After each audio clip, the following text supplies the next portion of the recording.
Today's mental health minute is imposter syndrome. And before I go into that, I would like to emphasize the fact that do not make a temporary problem permanent. Don't take permanent solutions to temporary problems. If you or someone you know needs help, 988 is a good resource. Talk to somebody. The VA has veteran support.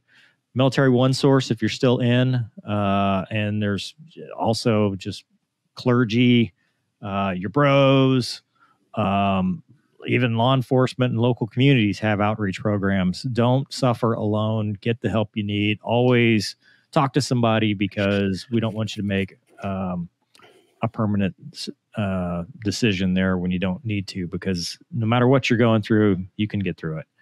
But today is a little bit different. We're going to talk about imposter syndrome. And the reason Douglas is bringing it up is because it's actually something I've dealt with, which apparently it affects women mostly. So be that as it may. Sorry.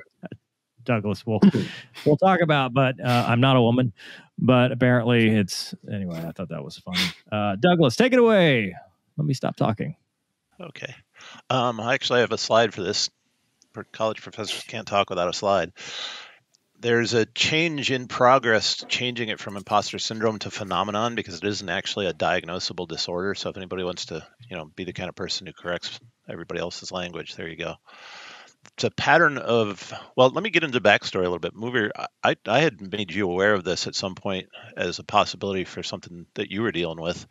And I was aware of it because I was promoted early to a position where I didn't feel like I belonged, and had asked one of my mentors about it. And, we're all psychologists, so he said, "Hey, look this up," and this is what I got. It's a pattern of behavioral phenomena, including self-doubt of intellect, skills, or accomplishments, typically among high-achieving individuals. And there's a set of characteristics and behaviors that these folks will show, including over-preparation, usually followed by procrastination. So they get ready really, really carefully and then leave just enough to the last minute so that it still doesn't seem to work well in their minds.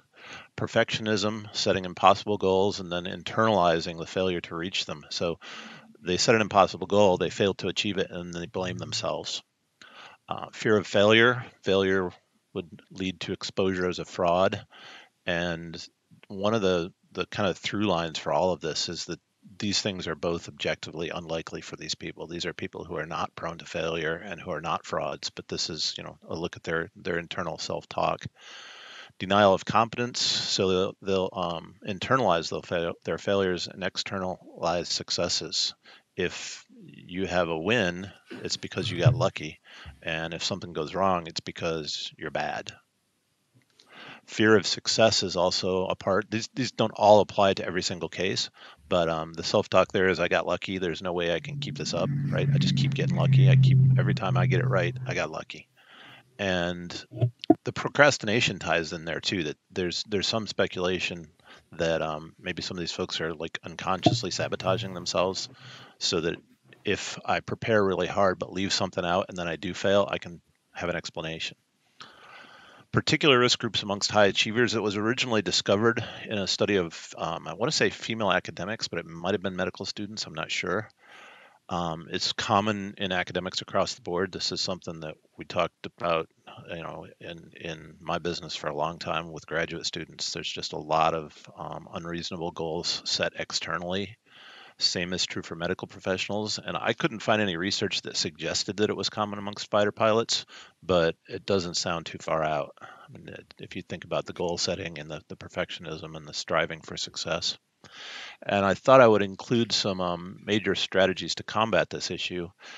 One of the obvious ones, although it's not always easy to implement, is objective assessment of outcomes. We're talking about people who are successes here. These are people who have valid successes and are objectively not a failure.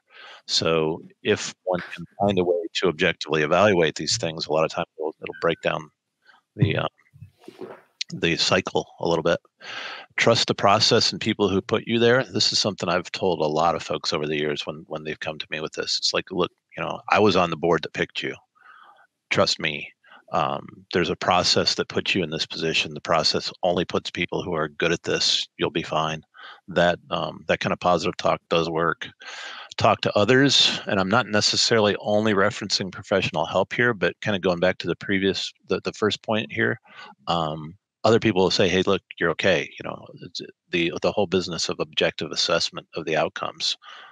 You deserve to be here. You're okay. You're good. You'll be fine. Reduce social comparison, particularly social media. I mean, if you want to go find unattainable goals and try to strive toward them, social comparison and social media particularly is a really good way to do that, and that's a bad thing. You don't want to hold yourself up to unreasonable standards. And then referencing back to something that you used as a mental health minute previously, just look at it in terms of gratitude. Accept that it's okay for one to be in a position of prominence or leadership or success. And we all know, I'm sure that some people get there undeservedly, but a lot of people worked hard, and it's probably you that worked hard, and that's why you're there. Thoughts?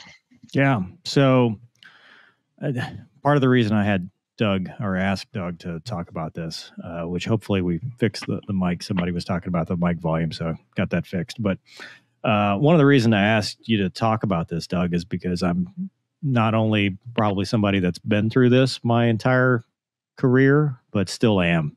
Like it never stopped. It's not something that I'll say that I've done real well with in every aspect of my life. Everything I've ever accomplished, I've always put an asterisk by it, or but I did this, but perfect example, I graduated #1 in pilot training, right? And I'm like, but, I had flight experience before that.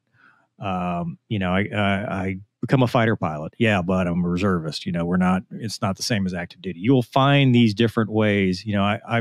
I've done this with you, Gonky. I've talked about this, and you've talked me off the ledge a few times where I'm like, hey, dude, why am I talking about fighter pilot things? Because I'm not a real fighter pilot. And you're like, what are you talking about? I'm like, well, I'm not flying anymore. I don't have any credibility.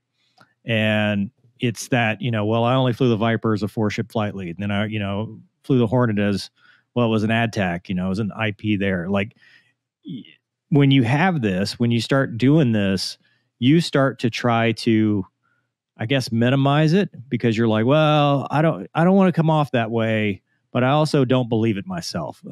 Wombat, you and I have talked about this, about self-publishing versus real publishing, right? Because we'll go, right, I've written, 11 books, and I'll be like, yeah, but they're all, which you should all go buy. But yes. Well, but then I'll say, yeah, but they're all self-published, and Yep. I didn't pass the gatekeepers of the publishing world, which, if you look at that realistically now, I've sold, we did the math the other day, which for legal reasons, this is a joke, but I mean, between the 11 books, there's been over 125,000 copies out. People who traditionally publish will sometimes never see those numbers, but me going, well, it's self-published, so I don't get the respect or the admiration like that. And then when something fails, like Gonky and I were talking about, where it's like, if it's the channel, Fights On was a big one, because Fights On, when that didn't work out, I blamed myself. I said, well, this is on me. And you do that. And Doug, I don't know that there is an easy, because it's hard to make yourself believe that that stuff's not true, because you get so used to it. You get to go, because if you believe it, you either feel like you're, an egomaniac, or you feel like, well, if I believe that, then good things won't happen. Good things won't happen to me, because if I start acknowledging those good things, then bad things will start happening. But as long as I minimize it, as long as I keep it down, then I never have to acknowledge it, because it never really, hey, this good thing happened. Yeah, but, okay, managing expectations so you're not disappointed. Yeah, behavioral therapy, and I'm trying to. One of the articles I read earlier referenced metacognition, which is thinking about how you think, which is something a lot of people don't spend a lot of time doing. And you just articulated that. You're recognizing this as a tendency in your self-talk and your thought, and that's a big step. But for me, it's the same thing. I mean, I've had a number of accomplishments where, just like you said, I qualify them.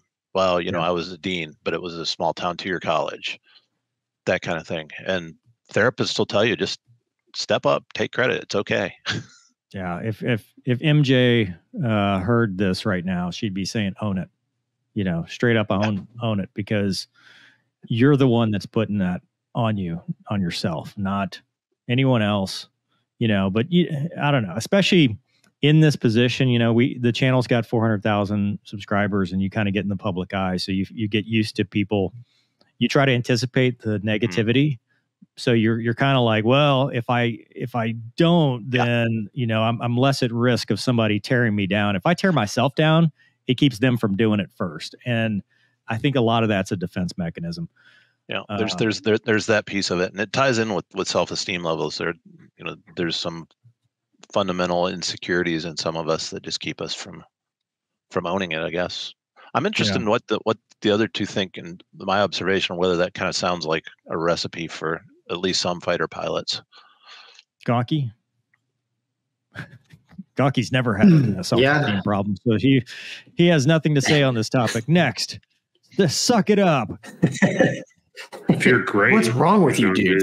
Yeah, right. You don't have to be humble if you're perfect. Yeah, he has that on his shirt. Actually, what's fun? I've never actually heard of imposter syndrome until now. And reading through it, I'm like, oh man. I mean, I've definitely struggled with a lot of that stuff. And I can see how it can really, handcuff you as far as just functioning, right? Trying to do new things and whatnot. I mean, even this show, right? When we were first talking about trying to do a podcast, it's like, we were shooting ourselves down. We were telling ourselves no, right? So, yeah, I don't want to sound super preachy. I'm a terrible sinner, but I really do believe God's got a plan for me and everybody. And if I have faith, it's going to be okay. That's how I deal with a lot of things that were, as far as the imposter syndrome, of basically the self-attacks.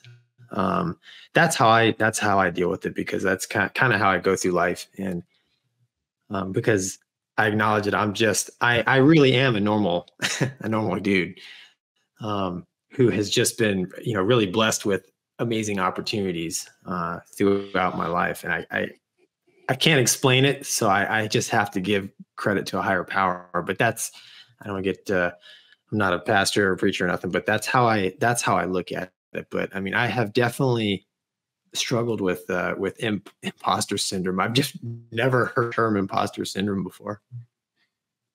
Yeah. Wombat? I freaking hate imposter syndrome. It's crippling. Yeah. It ranks tied for number one in my mind,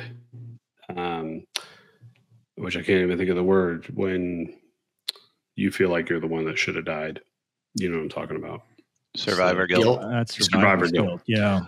So imposter syndrome and survivor guilt are the two things that I can't freaking stand. And I never had imposter syndrome as a Hawkeye pilot, ever. We had a lot of guys that, I mean, dude, if you meet a Hawkeye guy that tells you he didn't want to fight jets, he's lying to you. Let's be honest. We all did. I mean, nobody was like, it'd be really cool is hopping in a plane with 4 of your buddies, doesn't have an ejection seat, and your mission is to eat peanut butter and jelly sandwiches and wait for something to break and then come back aboard the ship. Nobody looked at that in flight school as their goal. I don't care who you are. That's just not the reality of it. So I never had it there because I was proud of what I did. I was proud of what I achieved. Gonky knows, going through flight school, I was the epitome of just happy to be there because I shouldn't have. I mean, sweet God. I mean, the competition was just stupid. The fact that I got through is insane. But then when I switched to Hornets, it hit me. And I didn't realize it hit me until looking back on it later in life. But because I felt like I didn't belong. And some of that had to do with some of the people in my squadron who told me I didn't belong specifically. So that may have kind of led to this a little bit. But it was everything I did was to prove that I should be there, to prove that I had earned this. But in my mind, I didn't believe it myself. And that affected me. And then And then, you know, all the struggles I went through and medical stuff I went through. And then finally, just to get back to flying, I was just happy to be a pilot again. But then it reared its ugly head with writing and Mover. You know this. I mean, we've had many conversations and I'm like, this is dumb. What am I writing? Nobody wants to read my crap. Like it's garbage, blah, blah, blah, blah, blah, blah. I mean, you name it.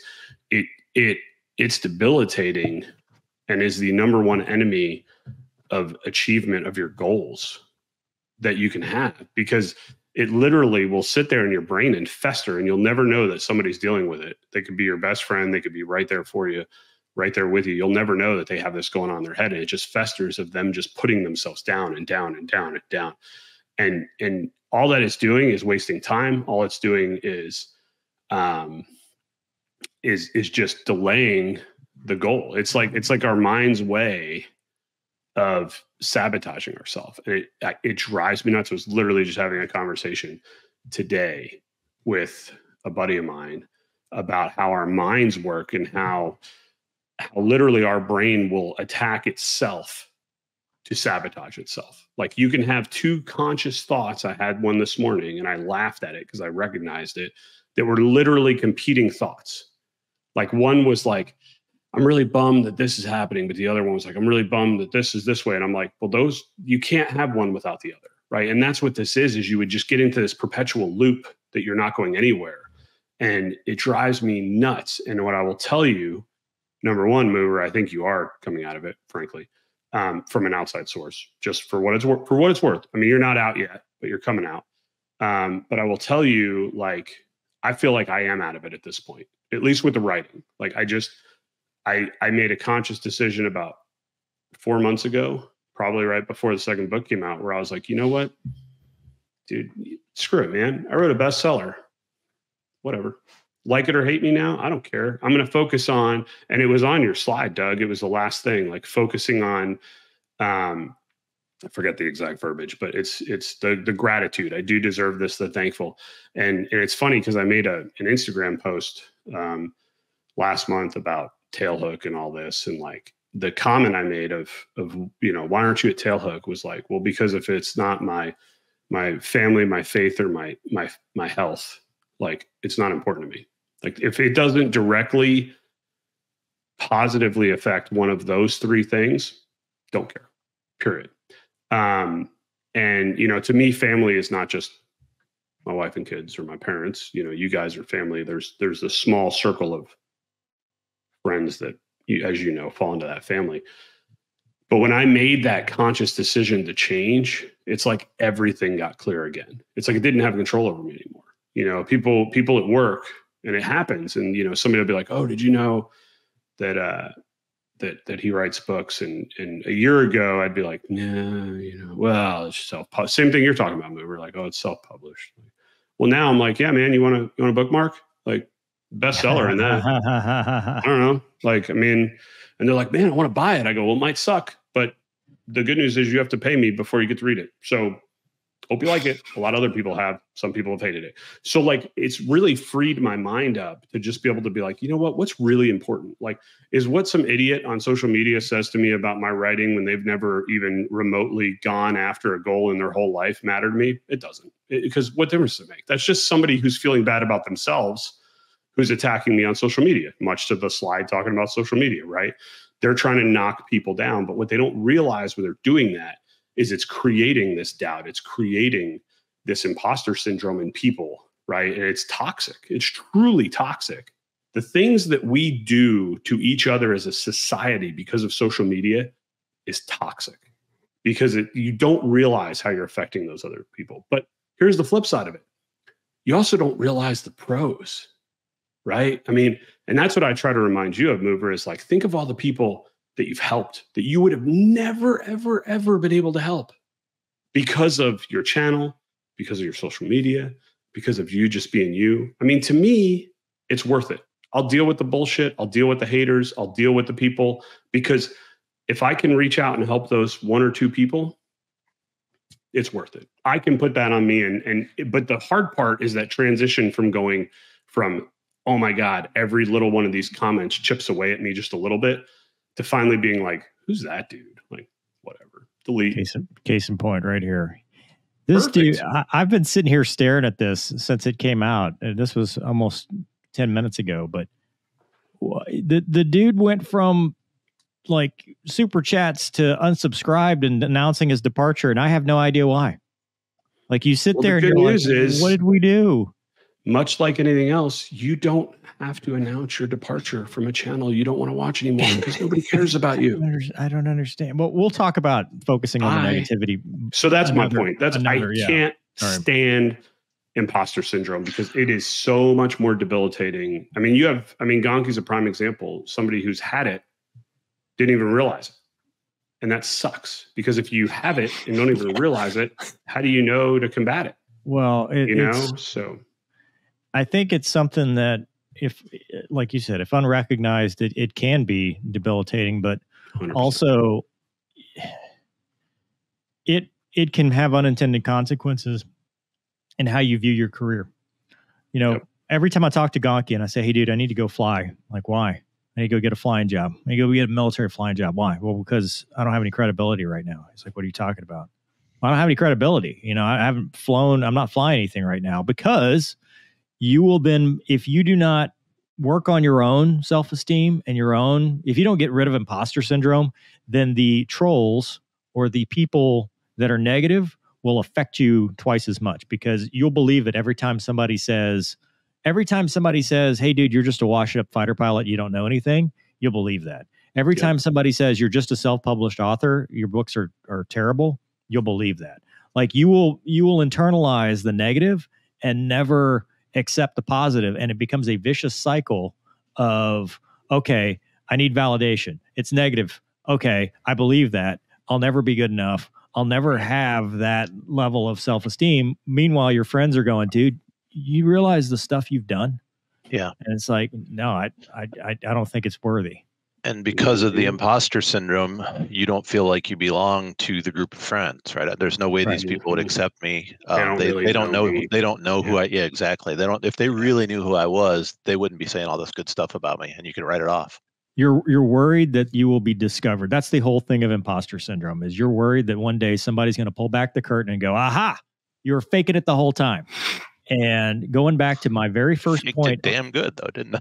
Well, but circling back to the very first thing I said about talking to somebody 988 and stuff, because if left unchecked, that's the road you might walk down. That first conversation is really difficult. Yeah, because people kill themselves because they believe they are not worthy. They believe they're not good enough, and they believe that somebody's going to out them. And if they get outed, their life is over. But the idea is to get beyond that, which this channel does not offer psychologically. I have to put all these waivers and stuff. Yeah, we need another banner. And then another banner. But what I'm just saying is you need to go talk to somebody. You need to figure it out because it can go down a very dark path. So, awesome. Doug, any reattacks before we move on? It's like super late. I can see Gonki fading. That was it. Okay. I'm wide awake, dude.